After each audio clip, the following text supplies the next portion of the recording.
इस फेडरेशन के लोगों को मैं बधाई देता हूँ और उन सामाजिक संगठनों को जो समाज के लिए काम कर रहे हैं, अपने समय निकाल रहे हैं, मैं उनका भी हृदय से स्वागत अभिनंदन करता हूँ।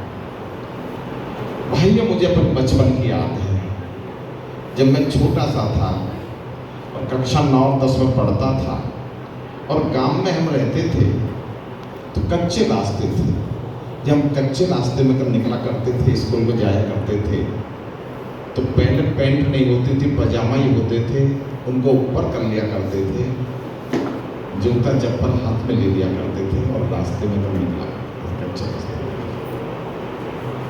मेरे दिमाग में आया कि हम एक संगठन बनाएं, तो हमने अपने गांव में एक संगठन बनाया, ग्राम आकिलपुर जाकिर सुधार समिति उसका नाम रखा, और हमने श्रमदान करके और गेहूँ उगा करके, जब गेहूँ की फसल आती थी तो पक्के रास्ते बनवाए।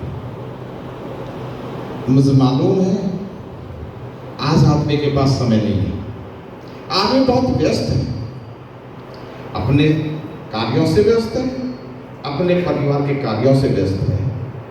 मैं इन सामाजिक संगठनों के जो काम कर रहे हैं, सामाजिक संगठनों में मैं इनका हृदय से आभार व्यक्त करता हूँ, का स्वागत करता हूँ, का अभिनंदन करता हूँ कि ये समय निकाल करके समाज के लिए काम कर रहे हैं। अभी मैंने सीओ साहब की बात सुनी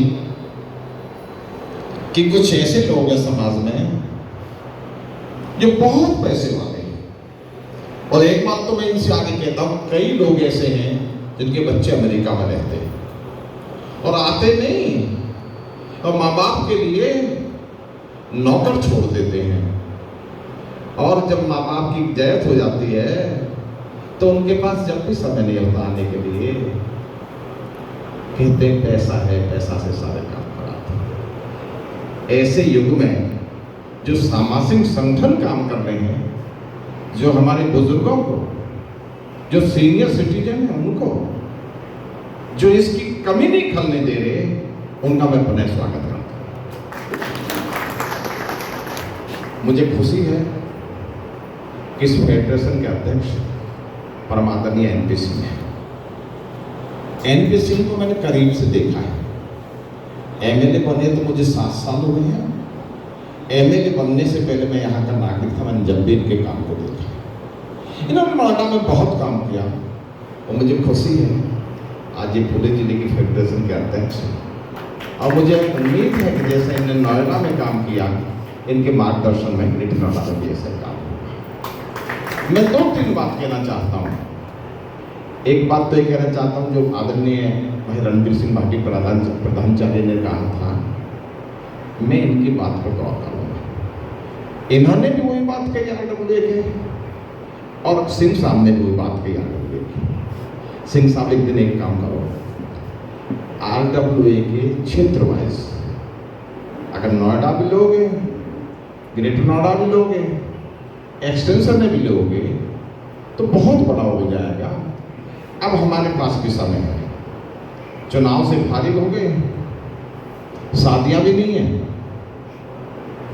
तो थोड़े से हम भी खा लेंगे। अब एक दिन मीटिंग करो, आपस में हम बैठ कर तय कर लेते हैं, RWA के अध्यक्ष के साथ मीटिंग करो और आदरणीय प्रिंस साहब को बुला लो, जो उनसे अध्यक्ष नहीं है उसके, और इसकी जो समस्या है RWA की, इन्हें मिल बैठ करो। और RWA वहाँ भी बननी चाहिए जहाँ पर ग्राम पंचायत समाप्त होगी, जहाँ पर प्रधान नहीं है, कोई प्रतिनिधित्व नहीं है, वहाँ भी RWA को बननी चाहिए। इसका विस्तार करो, इसके अधिकारों की बात करेंगे, अधिकार दिलवाएंगे। आपने हॉस्पिटल्स और स्कूल की बात की। मैंने एक दिन मुख्यमंत्री जी से कहा, पिछले कार्यकाल मैंने माननीय डॉक्टर दिनेश शर्मा जी हमारे मुख्यमंत्री जी से मुझसे कहा, क्यों कहा शिक्षा के बारे में, क्योंकि मैं एक शिक्षक हूँ, मैं टीचर रहा हूँ, लेक्चर रहा हूँ, प्रवक्ता रहा हूँ, और मैं प्रिंसिपल रहा हूँ 10 साल तक विद्यालय का। तो मैंने एक दिन कहा, देखिए इन सोसाइटियों में जो लोग रह रहे हैं ये मध्य वर्गीय लोग हैं, मध्य वर्गीय, ये बहुत मानदार लोग नहीं है, और गांव में जो रह रहे हैं वो भी मध्य वर्ग के नीचे के लोग हैं। और हमारे जिले की स्थिति ऐसी होती जा रही है कि जिले में स्कूल और कॉलेज कैसे बन गए जिनकी बहुत अधिक फीस है। याद करो, सोचो 5-7 पीढ़ी के बाद जब किसानों की जमीन चली जाएगी, जो मध्यवर्गीय लोग सोसाइटी सेक्टर्स में रहते हैं, अगर खुदा न खास्ते ईश्वर ऐसा ना करे उनकी आर्थिक स्थिति चरमरा गई, वही साधन रहेगा तो कैसे बच्चे पढ़ा पाएंगे। मैंने डॉक्टर दिनेश शर्मा जी से कहा कि सरकारी स्कूल खोलो, राजकीय स्कूल खोलो, राजकीय डिग्री कॉलेज खोलो, राजकीय टेक्निकल कॉलेज खोलो। आज लोगों के पास पैसा है, एक दिन ऐसा आएगा पैसा नहीं रहेगा, चंद लोगों के पास पैसा रह जाएगा। उस समय की स्थिति देखो कि बच्चों की क्या स्थिति हो। मैंने इसी क्रम में एक दादरी में साका 84 में एक राजकीय इंटर कॉलेज जो नर्सरी से लेकर के इंटर तक चलेगा, वो 25 और 30 करोड़ की लागत से विद्यालय बनेगा। 5 एकड़ जमीन चाहिए, मैंने उसके लिए जमीन उपलब्ध करा दी है, उसका निर्माण कार्य बहुत जल्द शुरू हो जाएगा। और समस्या ये है कि उनके फ्लैट की रजिस्ट्री में गंभीर समस्या है। और गंभीर समस्या क्यों है, अब विस्तार से जाऊंगा तो समय नहीं, सबको मालूम है क्या समस्या है।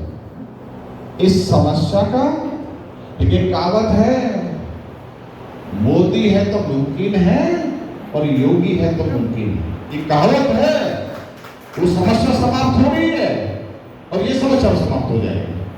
ये लास्ट स्टेज है, इसकी रजिस्ट्री होगी, ये समस्या समाप्त होगी। साथियों,